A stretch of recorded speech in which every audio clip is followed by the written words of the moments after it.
What is going on today, YouTube? So today is the 30th, about to roll into 2022.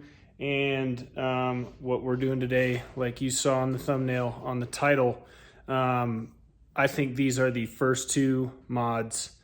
Any basically 17 and up, L5P GMC, Chevy, HD with a Duramax. These are the first two things that are no-brainers. So we're going to be working on this guy today. This is my 2022 2500 HD Duramax Custom. Crew cab, short bed, four-wheel drive. Nothing fancy, but this is my workhorse. It's my daily. So we're going to be doing a couple little things. I'll show you the boxes here in a minute. I'll unbox the parts. And then we'll go through just a quick install. There's nothing crazy to these things, but in my mind, they're no-brainers. So these are the first two mods, if you want to call them mods, that I'm doing. Well, stay tuned. These two boxes right here, this one and this one. These are the first two mods to this truck. So we'll start small. This is the map sensor spacer for L5P motors. There's your part number. This is S&B. There's a couple other manufacturers out there for these, but I've yet to find a bad thing about these. So we are going to unbox that little guy. And I'm gonna set you guys down here on the bench. So this packaging is ultra nice. Sorry, the lighting's kind of low here. Packaging is ultra nice. The star of the show here is the spacer. So basically the way this acts is you pull your spacer out of your manifold, your intake manifold, pull it out, put this one in. You secure it with the longer screw that they give you, Allen head screw. You plug your old map sensor into the back here, plug it in there. They do give you supplied O-ring, and here's the longer screw there, and basically plug it back in here on the back side.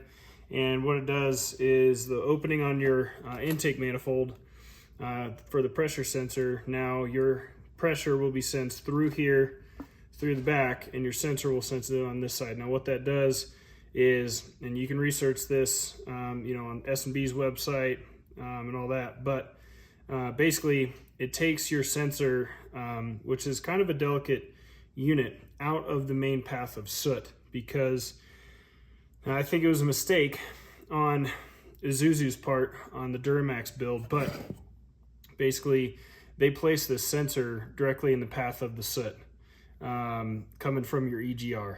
So your EGR dumps into your intake manifold upstream of this and comes across. So your manifold air pressure sensor is just drinking all that soot, and it gets caked on there, and eventually gets to the point where it can't do its job. So first thing, we'll pull it out, we'll clean it. Your mass airflow sensor. So again, this is a MAP sensor. We are using mass airflow sensor cleaner for this to clean it off.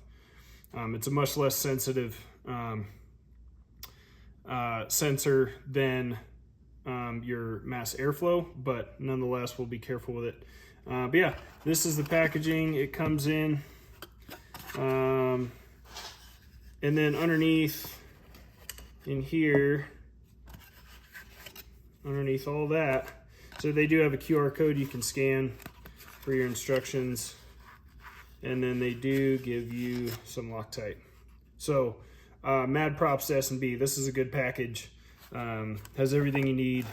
The only thing I'm slightly worried about is this O-ring that goes here doesn't want to stay there by itself. So we'll figure that out when we get there.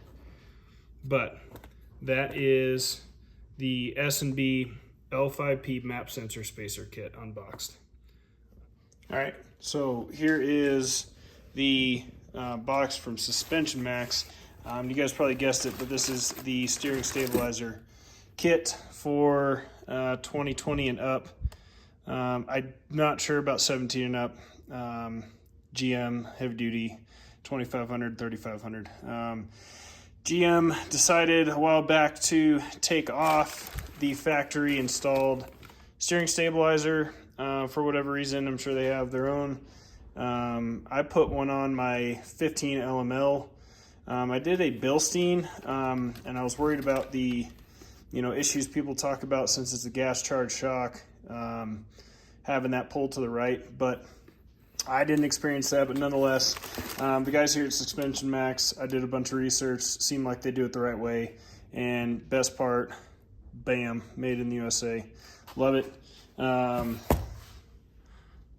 America. So in this is the main part of the instructions, stickers, and this is bad stuff, man. Grade 8, everything.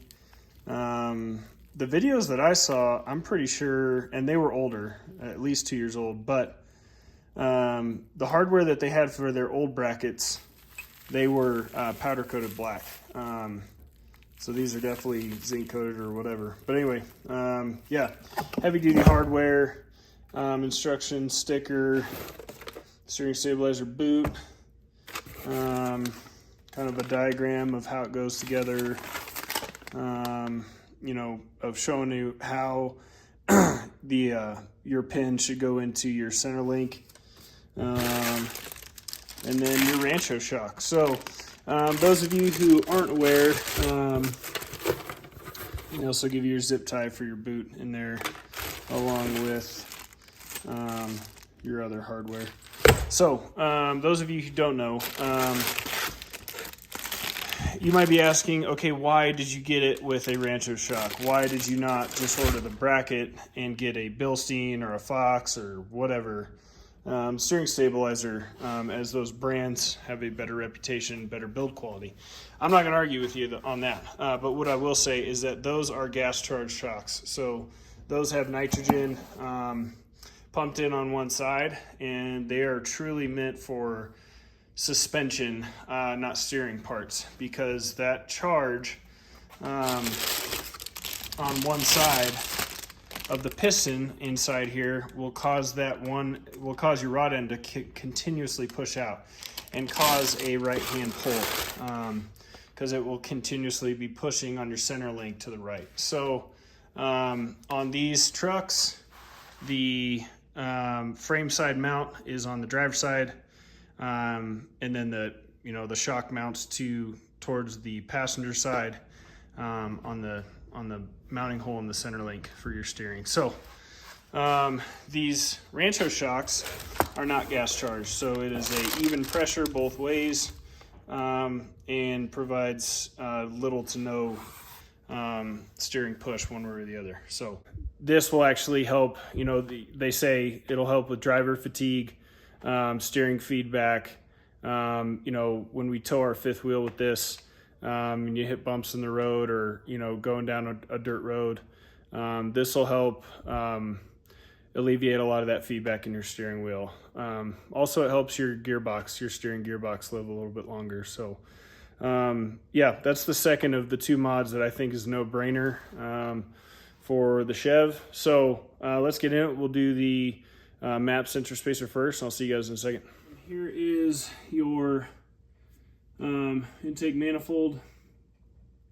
This point right here is where your EGR dumps into, and then airflow is this direction, and this is your map sensor spacer, or your map sensor, excuse me. So take that out, and when I take this out, you guys will see exactly why I'm doing this. I checked it before I ordered this, just to see if the videos and all the stuff on forums was true. It totally is. This thing is caked in soot, so hence the mass airflow sensor cleaner that we got as well. So it's a 10 mil to pull out. and you're going to retain that. There's also an O-ring on this sensor. You need to ensure you don't damage or lose. It shouldn't come off. It's just know it's on there. So kind of wiggle it out. It is a pressure sensor, so it is sealed. And I don't know if you guys can tell from there, but it is caked on there pretty bad. Here's your sensor. If you take a look on there, even in somewhat bad lighting, I mean, this stuff is, it's even coming out on there a little bit. So, you know, this is what I'm talking about. It's in direct line of this soot. I'm not deleting this truck. I run the DOT number for my business, so I can't. Would be fun, but no D word for me. But yeah, that's the reason we're doing this. You will notice my truck is not, I did not unplug anything on my battery side.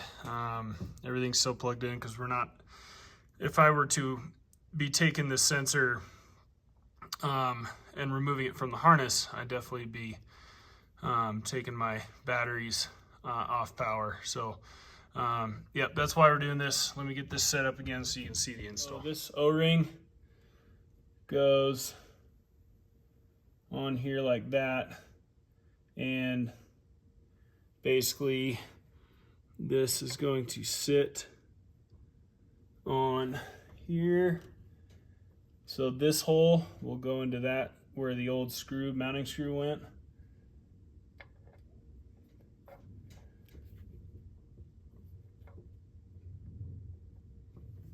Don't let that fall. That would be my luck. Actually, you know what? I'm gonna do something real quick before I get some Loctite on there. Get our sensor placed. The O-ring is sitting on here.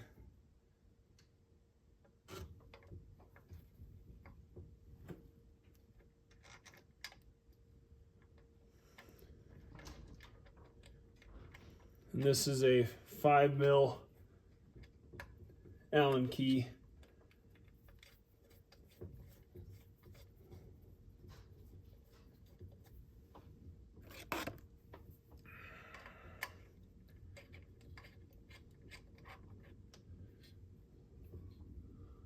Okay.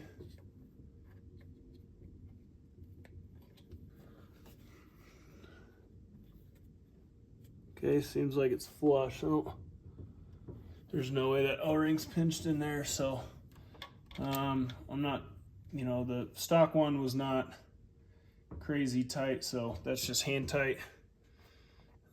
Snug down. And then here's the bolt. Take your OEM bolt.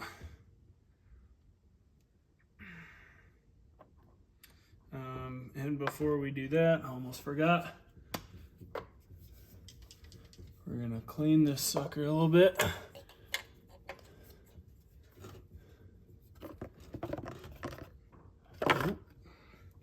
Box almost fell.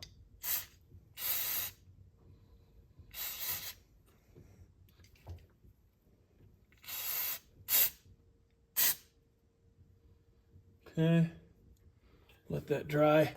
Good to go. So the way this orientates when you put it in is vertically, like, sorry, let me move my hand. So vertically like that. The mounting hole down here lines up with the spacer hole on the bottom. So you'll put it in with the connector facing out to the side. And your O-ring is here. So just make sure that doesn't get pinched or anything. Line it up. Press it in, it fits in snug. Nothing's pinched. Go ahead and get some little bit of Loctite on here. Nothing crazy. Again, this is not to this spacer is not designed to tell you that you don't ever have to clean this ever. Damn, that sucks. Let me find that real quick. All right, guys, I'm embarrassed, but if you've never worked on a truck, you've never lost stuff in your engine bay.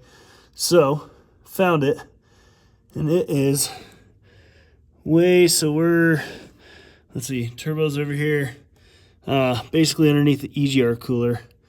And luckily, if you can see, let me see if I can zoom in. Nope, that's not gonna zoom. Anyway, it's right down there. Kind of see the head of it there. It's underneath where that line taps in. So I found it. I'll be back after I get it out, and we'll finish this silly, stupid install. All right, guys, back in business. Sorry about that. We got her back.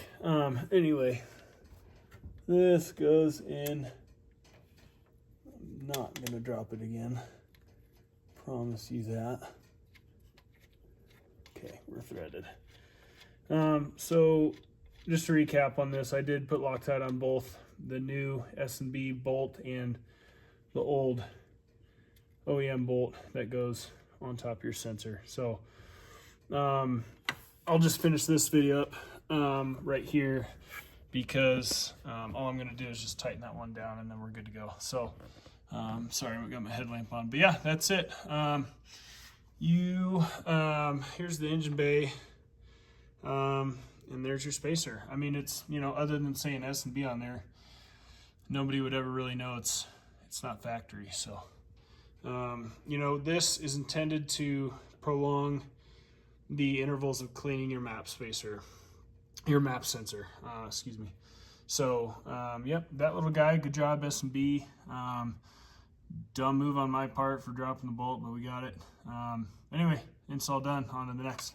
Guys, moving on to the Suspension Max steering stabilizer kit.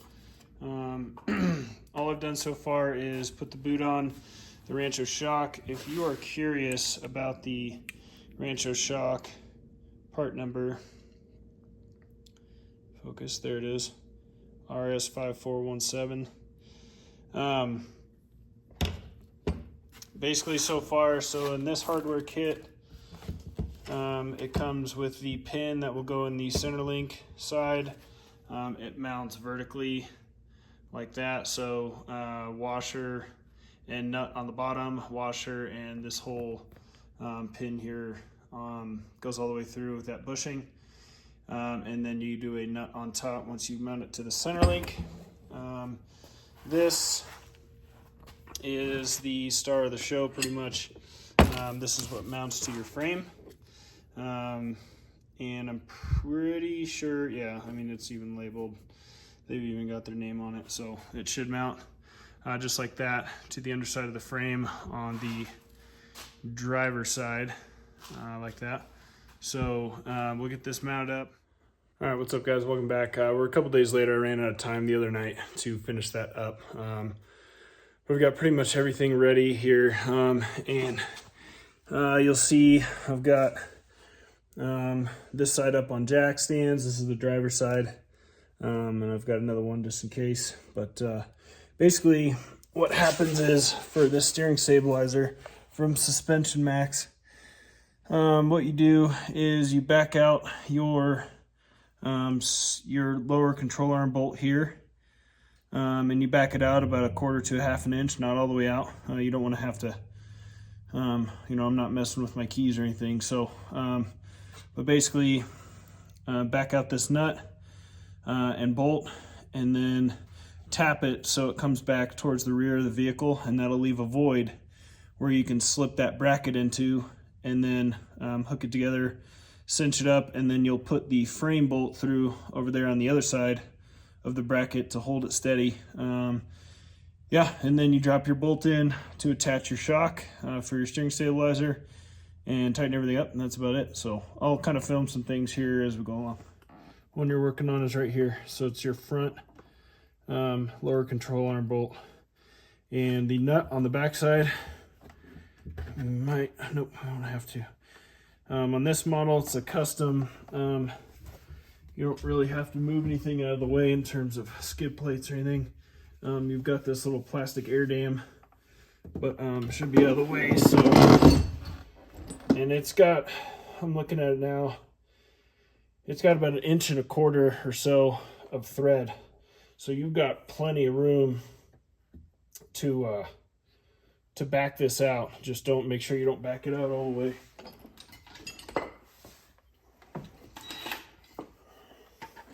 So I'm going to put my impact on this side. Actually, I didn't even make sure I had the right. I don't think I do. Yeah, this is a 22. I got a 21. 21. Money.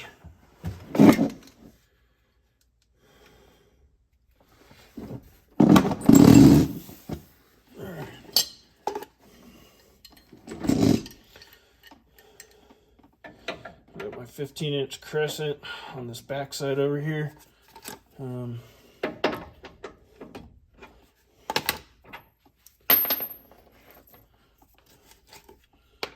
we go, dropping shit again. Can't. Yeah, this thing's too long. Yeah, I'm gonna get a breaker bar because this impact is too long to fit up. It's hitting up here against the differential. Huh. How cheap that thing. Horrible.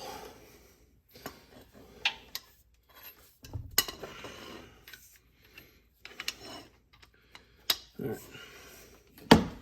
This breaker bar is long, but should have no issue. Let's see, we want to.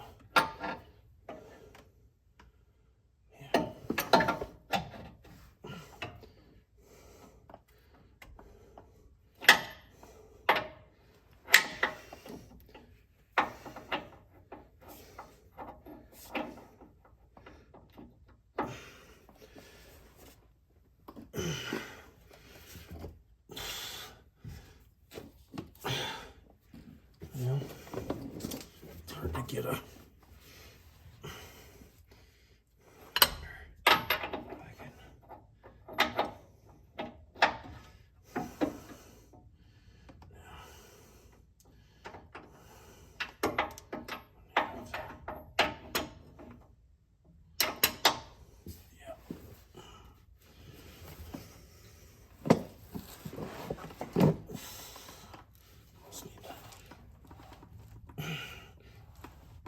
there she goes.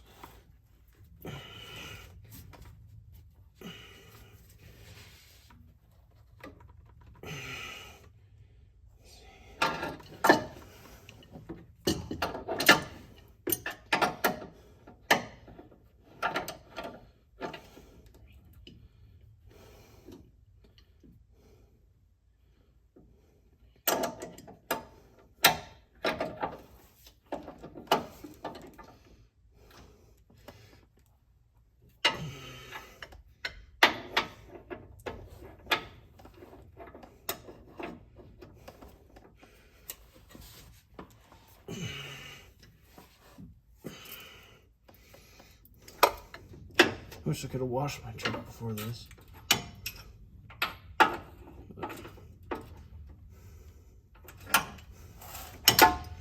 Alright, I'll bring you guys back once I got this done. Alright guys, so she's in. The lower control arm bolt here is tightened down. Your other hardware they supply you with the through bolt here is tightened down, and luckily, like I was hoping, the hole on, let's see if I can find it, the hole on this side for that was wide enough to fit that through bolt through, and then get the bolt through it and thread it through on the other side. Is that it? No, that's not it. Yeah, it is. Yeah. So, yeah, 20 and up. I mean, this is 22. So, guys, you know, on the Suspension Max website, sometimes they tell you gotta do grind that out a little bit to be able to fit it, but I did not have to. So yeah, that's on. Now that's left is getting our shock, which is here. Sorry, it's cold as shit here in Colorado, so I'm working. So yeah, I've got this already torqued down. They do give you torque specs. And then I've got the hardware for that side, for the bracket. This goes into your center link, upside down like that. Put the bolt on top, and we're done. So I'll show it to you here in a second. And just so you know, on your center link here, this is the extra hole that they give you where they would have put a factory steering stabilizer.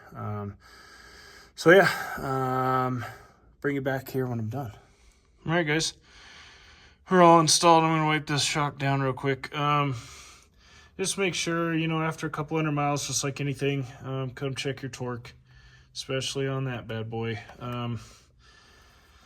It wasn't all that torqued down, you know, it's got a bushing in there, so it's like, and it's between the frame, but just check it anyway after a couple hundred miles. But here it is connected to the center link on your steering. And then what I found helpful, I got a closed end ratcheting wrench up here on the top side and tighten the bolt down up here. They do give you torque specs for that too, but I just made it tight. So yeah, and they give you a boot for the steering stabilizer with the little zip tie. We'll see if that holds up. This is a double lipped seal, so there's a lip here and a lip underneath on this collar in here, so it should seal it off from weather, at least for a season. We'll see how long it lasts. I know ranchos are prone to rusting out, but yeah, I'm excited. This will make driving, you know, quite a bit nicer. So that's it, guys. I might do a review on this, you know, see how it goes after a few landfill trips and doing some trails and stuff. But that's it, guys. See you on the next one. Thanks a lot.